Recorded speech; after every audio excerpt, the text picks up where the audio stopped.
पूरे घर के पैसों के खर्चे का निजाम ये इन्होंने संभाला हुआ है। सारे हिसाब किताब ये करती है। ये बूढ़ी है, भूल जाती है, बाकी सब कुछ तो याद रहता है।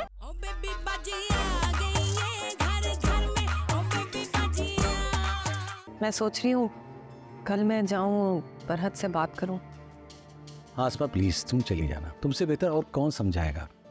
अब उसके घर में कोई बड़े तो रहे नहीं है, ये मसला हल करें या सुलझाएं। उसके घर में बड़े नहीं है, लेकिन हमारे घर में जो बड़े हैं वो मसलों को सुलझाने के बजाय उनको और उलझाने की और मसले पैदा करने की कोशिशें कर रहे हैं।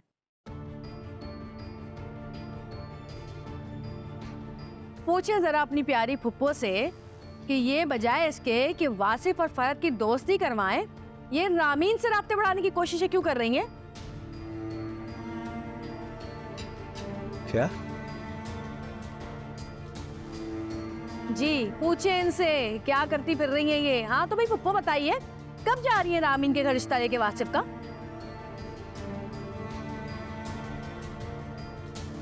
क्या क्या ऑलफुल बके जा रही हो तुम? है क्या कह रही हो तुम? अच्छा मैं बक रही हूँ। गुलशन आरा से आपने नहीं कहा कि रामीन का आता पता दे मुझे? क्यों जाना था आपको उसके घर? और अगर आप लोगों को यकीन नहीं है तो मैं अभी गुलशन आरा को बुलाती हूँ, अभी इनका सामना कराती हूँ मैं।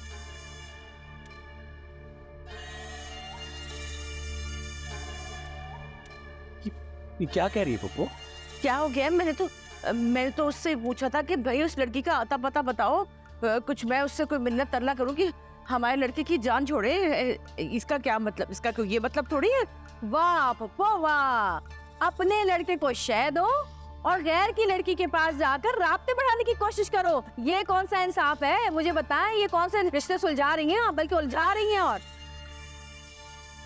लेकिन पप्पू उस लड़की से बात करने का क्या फायदा जब वासिफ भी हमारी बात नहीं मान रहा। ऐसे वो लड़की इतनी ढीठ है कि उससे बात करने का वाकई कोई फायदा नहीं है। और अगर पूरी दुनिया भी उससे समझाएगी ना तो उससे कोई फर्क नहीं पड़ेगा। और आप तो उससे मिलने का सोचिएगा भी मत।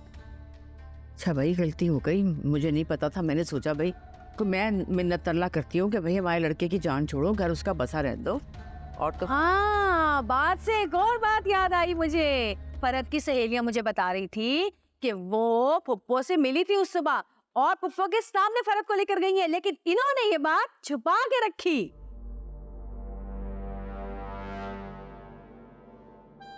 अरे बकवास कर रही है, भौंक रही है। मैंने क्या देखा? मैंने सिर्फ देखा था कि वो आई है, मुझे क्या पता कमरे में गई है, क्या बात हुई है क्या नहीं हुई है। अभी अपनी तरफ से बना रही है ये बात वजूल में।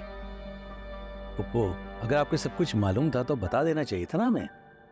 अरे अगर बता देती तो फिर अस्पताल जाके देखने के मशवरे, पुलिस स्टेशन जाके रिपोर्ट लिखवाने के मशवरे कौन देता भाई? हम परेशान कैसे होते अगर ये हमें सच सच बता देती तो? अरे क्या हो गया? तुम कैसे इल्जाम लगा रही हो मुझ पे? अरे मैं बूढ़ी हूँ भाई, भूल गई हूँ, माफ कर दो, गलती होगी। तुम लोगों ने तो कटहरे में खड़ा कर दिया मुझे। अरे बुढ़ी औरत को जान छोड़ दो। और तुम तो चाहती यही हो कि मैं बस कहीं ना कहीं पकड़ी जाऊं, कोई ना कोई बात हो। ये बूढ़ी औरत है, पूरे घर के पैसों के खर्चे का निजाम ये इन्होंने संभाला हुआ है। सारे हिसाब किताब ये करती है। ये बूढ़ी है, भूल जाती है, बाकी सब कुछ तो याद रहता है।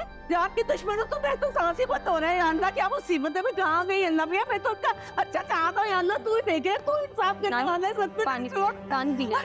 अरे आसमान ने देखो करते मुझे तो मैं तो सांस उलट रहा है। या अल्लाह मुझे उठाने क्या ये चल मुझे, मैं अपने बच्चों के लिए आई थी और आज मेरे साथ ये हो रही है। वाह वाह, तौबा तौबा, क्या अदाकारी कर रही है पुप्पो। वाह तालियां, आपकी अदाकारी पे मजा आ गया भाई। देख लो अपनी पुप्पो को, सारे जाल ये बिछा रही हैं। फरहत को और वासिफ को अलग करने की कोशिशें जारी हैं, जोरों शोर से जारी हैं। अरे चुप करो, तुम तो वैसे ही चाहती हो, तुम तो वैसे ही चाहती हो कि जमाल मेरी तरफ देखे भी ना। तुम तो ये चाहती हो।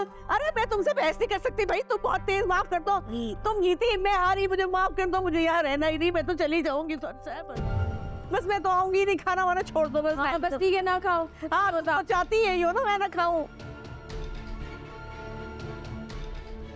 देखा देखा देखा, भाग गई। ये पकड़ी गई इसलिए दुम दबा के भाग गई। आज इनकी चोरी पकड़ी गई है ना, तो कैसी भागी? जवाब नहीं था इनके पास।